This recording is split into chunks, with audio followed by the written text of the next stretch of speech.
So what is up, guys? This is Ryan18, and I am bringing it with another video, and I'm also bringing it with another video with these two guys. What up, Triforce here? Jose? Yep, I'm here. Alright. So that was Jose Torres, if you didn't forget to announce his name.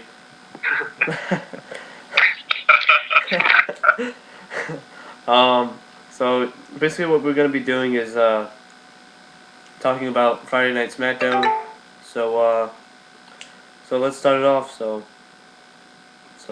who's going first? Let's do this. I'm going first. SmackDown opened with John Laurinaitis in the ring, and he had the whole roster assembled. Is it just me, or does John Laurinaitis really need cough syrup or someone to get him some water, because that voice of his, I can't stand it. I don't know what's wrong with it, and I just wanted to stop because I think sometimes it's even worse than Michael Cole. But anyway, tells us that it seems that Triple H has lost the control of the company, but he sees determination in his eyes, and when he gets here, he will endorse Triple H. Then we have the new World Heavyweight Champion, Mark Henry, arrive, and he gets into the ring, and he is about to give us another promo, but he is interrupted by Triple H, who comes out and basically is also about to do another promo, but now it's interrupted by Christian. We already know what Christian is going to say. Basically, it's the same promo for the last 3 months. I want a rematch. One more match. One more match. Yeah. Triple H finally announces that he's going to face you-know-who as our main event tonight on SmackDown for the World Heavyweight Championship, but he's going to be in a lumberjack match. And the winner of that match will go on to face Randy Orton. It was a solid opener for SmackDown, no doubt about it, but it's nothing that we haven't seen before. Christian asking for one more match, Mark Henry not speaking a lot, Triple H, starting the show as always. The only thing different was Laurinaitis starting the show. And then we jump into a certain match with a Bray Wyatt, I think. Yep. All right. Now that's my boy Sheamus. Sheamus, he beats Sheamus beats who? Okay. Sheamus beats Heath Slater. It was Ronald McDonald versus the Wendy's girl.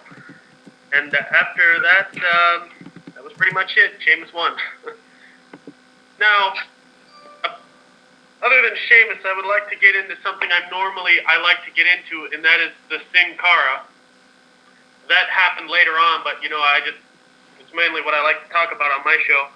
And Sin Cara, the real Sin Cara, comes out, and he shakes hands with Daniel Bryan, and they are just having a great match. They are just kicking ass, and all of a sudden, Mystico, he goes from the top of the turnbuckle, and all of a sudden, the fake Hunico comes and pushes him out of the way, and Hunico does his bullshit double tap, and all I gotta say about that is, Hunico, you son of a bitch.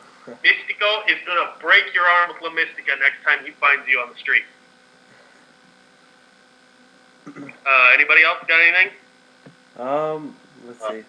What? I don't understand how the referee blatantly saw two guys beat on Daniel Bryan and didn't let it go to disqualification. Well, I mean, when Magic he stops the match, I don't know what happened with the referee. Maybe he was just in a mental state. Yeah, probably. Alright, so the next match is, let's see, Khali versus... it could have been the lighting, also. The lighting could have... Yeah. Yeah, the lighting. Alright, so, Ray, do you want to talk about the Khali versus Jinder Mahal? No, I think Jose wanted to talk about that. Alright, so go ahead, Jose. Go ahead, Jose. Okay, the thing with Jinder Mahal versus the Great Khali is that you got two wrestlers that nobody cares about. Nobody cares if Jinder Mahal wins, or nobody cares that the Great Khali wins. I can agree with that. The Great Khali, we all know what the Great Khali is about. Big, tall man, tallest athlete in the world, but he just doesn't know how to wrestle, and he's been a world champion. Everybody hates him for that, but it's not his fault, right? Yeah. And then we have Jinder Mahal. Nobody cares about him. No good mic skills. No good in ring ability. And the storyline has been dragging too long, and now nobody cares. It's just we got the final confrontation between Khali and Jinder Mahal in a normal SmackDown. That tells you everything about this storyline. It doesn't matter. Nobody cares. Yep. Anyway, Great Khali won. That's it. Yeah, I don't know. Testify. So I'm guessing now Khali's back to a face. Yeah, that didn't take long. Yeah, that didn't really take long. I'm surprised. I miss the Punjabi monster. At least he had a purpose on the show. Yeah. Yeah. When he was beating his American Badass, Undertaker and all that. The Undertaker cleanly. I mean, that's the Great Khali that everyone at least wouldn't mind seeing. Exactly. Yeah. And what else we got here? Usos versus Air Boom. This was actually highly entertaining. Kofi and Evan Bourne, past few weeks, I was kind of skeptical at first, but, they've just been showing me how entertaining they can be. And the Usos, I've actually enjoyed them for their intro and everything that they've been bringing, and I'm hoping that, we get to see more of this tag team division growing because at first, the tag team division, all I said was it's time to make a sandwich, it's time to take a piss, but now it's a tag match, let's watch it. I know, and this tag team division hasn't been really hot in this last year or 2 years.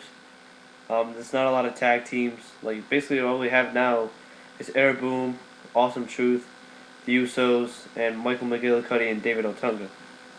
I wouldn't even count them as a tag team. They're just two guys that are together at that point. But Awesome Truth, Air Boom, and the Usos, those three solid tag teams, and hopefully we can see more of this,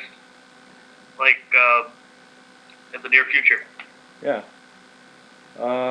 So the next match is the main event between Mark Henry versus Christian, World Heavyweight Championship match. Did we already talk about Randy Orton and Cody Rhodes? Oh, wait. Yeah, man. Yeah, man. That we had two. Yeah. So, okay. We had Wade Barrett versus Justin Gabriel. It was a good match, actually, but in the finish, kind of confused me a little bit because Justin Gabriel got distracted by some reason, and then Barrett just pounded with the waistline, and he won. It was a good match, and at least Wade Barrett didn't lose because, let's face it, 1 year ago he was on the brink of winning the world title, and now he's a mid-card on SmackDown. Yep. Then we had Cody Rhodes versus Randy Orton. Third week in a row. Third week in a row. Now this is something that they're not building the IC title. They should be doing Ted DiBiase for Cody Rhodes, but they just want to shove Randy Orton versus Cody Rhodes, and they have no business having that match when they're 9 days away from having a Hell in a Cell pay-per-view. That's right. And the interesting thing about this match is that this is one of the heaviest edit that we saw in the entire match because Cody Rhodes won the match by disqualification when Randy Orton hit him with his mask. But after that, the most interesting part was after the match, and what we don't get to see was that Randy Orton beat him polite. He gave him 2 RKOs. There was blood all over the place, but the WWE didn't choose to let us see that. Yeah, and another thing. It would have made Jordan seem a lot more dangerous heading into the Hell in a Cell. Yeah, and then another thing that I noticed is about Cody Rhodes is that now I don't feel as though he doesn't feel the disappointment of him wearing the mask anymore because he actually let Ted DiBiase pull off his mask at Night of Champions. So I don't know. It depends on what's the whole deal with that. Is he gonna come back to the dashing one again? Oh no. I don't think so. I don't think so. But then, for main events. Yeah. Who wants to take the events? Who wants? I actually enjoy the demented, disturbed Cody Rhodes. I think he's actually brought more flavor. And he actually kind of he actually does kind of remind me of Mankind in a sense. Obviously. Yeah, but that's a mid-card gimmick to me at least. I don't see him as a main eventer with this gimmick right there. Yeah. Yeah. So. But it's good to see that he's growing, and eventually he will be. He is evolving, and like he may be like the next maybe Randy Orton, but that's a long way to say. Yeah, that's a pretty long way to go. Yeah. I'm just saying because Randy Orton, he changes, frequently. Yeah. So. And now we got the main event. So alright. So basically, the main event was Mark Henry versus Christian, the World Heavyweight Championship, on the line in a lumberjack match. So basically, it consisted of obviously, possibly I would say about 12 superstars outside the ring, like such people as the Great Khali, the Usos, Justin Gabriel, Evan Bourne, and all those guys. And it was actually a good match. Actually, we actually saw Christian actually pull off a few great moves on Mark Henry. But yeah, basically the match would end with Christian walking outside of the ring and Sheamus coming back and throwing him back into the ring. Yeah, Sheamus. And then that match would end with the World's Strongest Slam, and then Orton would come out and dropkick Mark Henry right out of the ring. So yeah, that's basically SmackDown for you. And that can confirm that we will be seeing possibly Sheamus versus Christian at Hell in a Cell. Yeah. And I'm hoping, we've been talking about this, guys, about Mark Henry possibly getting taken out with the punt, and that thing about getting kicked out of the ring, I'm hoping that isn't any message to us that possibly could be the case. Yeah. And so how about we talk about now is I know the Night of Champions card isn't full yet, but let's just talk about basically just Hell in a Cell. Yeah, Hell in a Cell with these two matches. Like, what do you guys think about CM Punk versus Cena versus Del Rio? Who do you think will pull off that victory? Are you seriously asking us that question? Well, I know I know it's John Cena. We all know this. We all know John Cena. It's true. It's not even a question. It's just all right. Let's move on. Let's see Randy Orton versus Mark Henry, Part 2. I want to see Mark Henry win. I want to see Mark Henry dominate SmackDown for a few months, but I guess that WWE is going to panic like they panicked with Del Rio, and Randy Orton will become the champion again. Yeah, which I don't really mind. At least it's better than seeing Cena as champion. So that's just my personal opinion. Yeah, but it's ratings, man. Cena's ratings. Yeah. I mean, Alberto Del Rio in his last week as champion pulled a 2.7, and John Cena in his first week as champion pulled a 3.0. So if that's going to send a message that John Cena has to be WWE champion for the ratings, I guess we won't see Cena as losing the championship anytime soon. Yeah. So. Anything you were going to say? Yeah. It kind of shows the fact that WWE is just their minority superstars being WWE champions. It just doesn't work. Yep. That's why we hardly ever see a WWE champion become like Rey Mysterio. We can't even call him a WWE champion after that display. Alberto Del Rio, he didn't even get that long of a title reign. I mean, he doesn't have any credibility left. That's his destiny, man. Yeah, jobber status. That'll be his destiny pretty soon to keep that up. That's his full destiny. That will definitely be his new destiny, to be a jobber. Yeah, he'll be jobbing to Sin Cara. Oh no, man! That destiny belongs to John Morrison. He was taken out in less than 1 minute by Alberto Del Rio. Yeah. All the mighty have fallen. Yeah. Yeah, John Morrison. That is a